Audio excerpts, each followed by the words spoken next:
श्री स्वामी समर्थ. तर बघा 17 मे पासून अधिक मास चालू झालेला आहे आणि आत्तापासून 15 जून पर्यंत आपल्याला आपल्या कुलदेवीची ओटी भरायची आहे. मग ती कधी भरायची, कशी भरायची, घरच्या घरी भरली तर चालेल का, मग ती कशी भरायची आणि किंवा मंदिरात जाऊन भरायची का, घरीच भरली तर चालेल, किंवा त्या ओटीच्या साहित्यात काय असायला पाहिजे. बघा, अधिक मास हा आपल्या श्री महाविष्णूंचा अधिक महिना मानला जातो आणि या काळात किंवा या महिन्यात जेवढे तुम्ही जप तप दान धर्म पुण्य कराल तेवढं तुम्हाला अक्षयपटीने मिळत जाते. त्यामुळे आपण ज्या कुळात जन्म घेतलेला आहे, ज्या कुलदेवीच्या कुळात जन्म घेतलेला आहे, त्या कुळाचा उद्धार करण्यासाठी आपली कुलदेवी असते आणि त्या कुलदेवीचा मान सन्मान करणे आपलं कर्तव्य आहे. आणि तिच्या सन्मानार्थ किंवा तिच्या आदराप्रित्यर्थ आपल्याला कुलदेवीची ओटी भरायची असते. मग ती आपल्याला मंदिरात जाऊन भरायची आहे की घरीच भरायची आहे, तिच्या साहित्यात काय काय लागणार आहे आपल्याला, किंवा अशी एक वस्तू आहे ज्या वस्तूशिवाय ओटी भरलेली मान्य होणार नाही. तर बघा, या सगळ्याबद्दल आज आपण माहिती पाहणार आहोत. व्हिडिओ शेवटपर्यंत बघा. तर बघा, आपल्याला ही ओटी जी भरायची आहे, तुम्ही जवळच्या मंदिरात जाऊन भरू शकता किंवा तुम्ही घरच्या घरी देखील भरू शकता. तुमच्या मंदिरामध्ये, घरातल्या मंदिरामध्ये एखादा टाक असेल देवीचा, एखादी देवीची मूर्ती असेल किंवा फोटो जरी असला तरी चालेल. तर या मूर्तीसमोर किंवा फोटोसमोर किंवा एखाद्या मंदिरात जाऊन तिथे आपल्याला देवी आईची ओटी भरायची आहे. बघा, आदर प्रेम कृतज्ञता व्यक्त करण्याचा हा जो संस्कार आहे ते अतिशय उत्तम आहे आणि ही ओटी आपल्याला कुलदेवीची भरायची आहे. ती तिच्या आदराप्रित्यर्थ भरायची आहे, तिचा आशीर्वाद मिळण्यासाठी. बघा, आपल्या जे काही मनोकामना असतात त्या पूर्ण होण्यासाठी, आपल्या घरात सुख समृद्धी शांती आणि धनसंपदा नांदण्यासाठी ही आपल्याला कुलदेवीची ओटी भरायची आहे. बघा, आपण तिच्या कुळामध्ये जन्म घेतलेला असतो, त्यामुळं तिचा आदर व्यक्त करणे किंवा तिचा आशीर्वाद मिळणे कुलदेवीचा हा खूप महत्त्वाचा असतो. किंवा कारण आपण आपल्या पिढ्यानपिढ्या तिच्या कुळात आपण नांदत असतो, त्यामुळे आपल्याला कुळाचा उद्धार करण्यासाठी आपल्या कुलदेवीचा आपल्याला आदर करायचा आहे किंवा तिचा आशीर्वाद घ्यायचा आहे तिची ओटी भरून. बघा, सगळ्यात महत्त्वाचं, साडी हे सन्मान आणि समृद्धीचे प्रतीक असते. हळदी कुंकू मंगलमय जीवनासाठी असते. तसेच नारळ पूर्णत्व आणि शुभतेचं प्रतीक असते. फळे हे आरोग्य आणि भरभराटीचे प्रतीक असतात. तांदूळ किंवा अक्षदा अखंड सुख समृद्धीचे प्रतीक असते. हिरवा चुडा जो असतो अखंड सौभाग्याचे प्रतीक असते. 33 अनारसे जे असतात ते नात्यांचा गोडवा टिकवण्यासाठी असतात आणि गजरा हा प्रेम शुभ आशीर्वादाचे प्रतीक असते. बघा, अधिक मासात जर तुम्ही कुलदेवीची आपल्या देवी आईची ओटी भरली तर सुख शांती व देवकृपा आपल्यावर कायम टिकून राहते.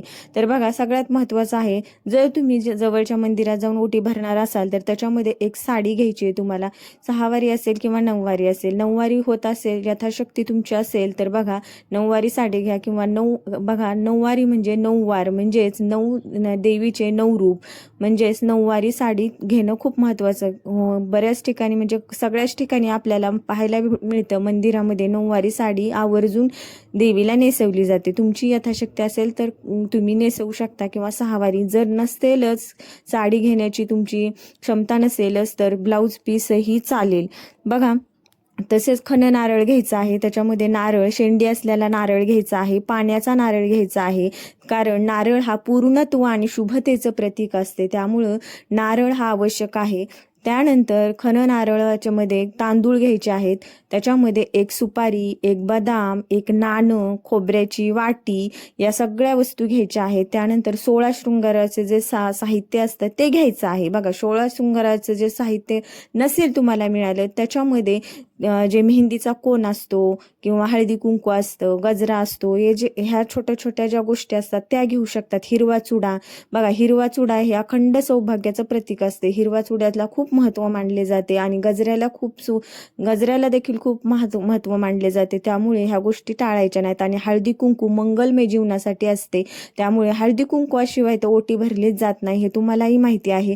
त्यामुळे ह्या सगळ्या गोष्टी त्याच्यामध्ये घ्यायच्या आहेत आणि गजरा त्याच्यामध्ये ठेवायचा आहे. बघा, कुठेही जा, तुम्ही मंदिरात जर जाणार असाल तर तिथे छानपैकी ताट घ्यायचं आहे. एक तांब्याचा असो किंवा स्टीलचं घ्या.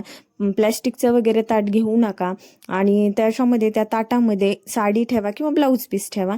त्याच्यामध्ये परत अक्षदा ठेवा, म्हणजेच तांदूळ, खणनारळाचं जे काही साहित्य आणलेलं असेल ते ठेवा, ब्लाऊज पीस, गजरा, त्यानंतर 16 शृंगाराचं साहित्य असतं ते ठेवा आणि देवी आईची ओटी भरायची आहे. तिथे मंदिरात जायचं आहे, देवी आईला कुंकू व्हायचं आहे. त्यानंतर छानपैकी अशी देवी आईची पूजा अर्चना करायची आहे. देवाची एकदम नित्य पाठाने जसे तुम्ही पूजा करत असता एकदम सुचिरभूत होऊन जायचं आहे. छानपैकी व्यवस्थित स्वतःचं आवरून जायचं आहे, व्यवस्थित रेडी होऊन जायचं आहे आणि तिथे व्यवस्थित देवीची पूजा करून मग देवी आईची हळदी कुंकू वाहून देवी आईला पाया पडायचं आहे किंवा दर्शन घ्यायचं आहे, नमस्कार करायचा आहे आणि देवी आईची ओटी भरायची आहे. आणि बघा यामध्ये आपल्याला प्रार्थना करायची आहे. ओटी भरून झाल्यानंतर, हे देवी आई मी तुला समर्पित स्वतःला करत आहे आणि ज्याप्रमाणे तू समृद्ध आहे, सशक्त आहे, त्याप्रमाणे माझा परिवार मी समृद्ध आणि सशक्त होऊ देत, माझ्या घरातील दारिद्र्य संपुष्टात येऊ देत किंवा माझ्या सगळ्या मनोकामना पूर्ण होऊ देत आणि माझ्या घरातही सुख, शांती, समृद्धी आणि धनसंपदा नांदू देत अशी प्रार्थना करा आणि देवी आईची ओटी भरून मंगलमय आशीर्वाद घेऊन घरी या. बघा ही ओटी भरणे खूप आवश्यक आहे, कारण देवी आईच्या आपण कुळात जन्म घेतलेला असतो आणि ती आपल्या कुळाची कुलदेवी असते. त्यामुळे कुलदेवीची ओटी भरणं अत्यावश्यक आहे आणि 15 जूनपर्यंत तुम्ही कधीही देवी आईची किंवा कुलदेवीची ओटी भरू शकता. बघा असं काही नाही, आपल्या जवळपास फक्त कुलदेवीचंच मंदिर असायला हवं. कोणत्याही देवीचं मंदिर असेल तरीही चालेल, फक्त त्या मंदिरात जाऊन ओटी भरायची आहे. आपली कुलदेवीच त्या देवीमध्ये आपल्याला बघायची आहे, कुलदेवी म्हणूनच त्या देवीची ओटी भरायची आहे तरीही चालेल, पण ओटी भरणं खूप महत्त्वाचं आहे. होईल तसं तुमची क्षमता असेल तुम्ही करू शकता. आणि तुम्हाला व्हिडिओ कसा वाटला नक्की सांगा. चॅनलला सबस्क्राईब करा. धन्यवाद. श्री स्वामी समर्थ. रामकृष्ण हरी.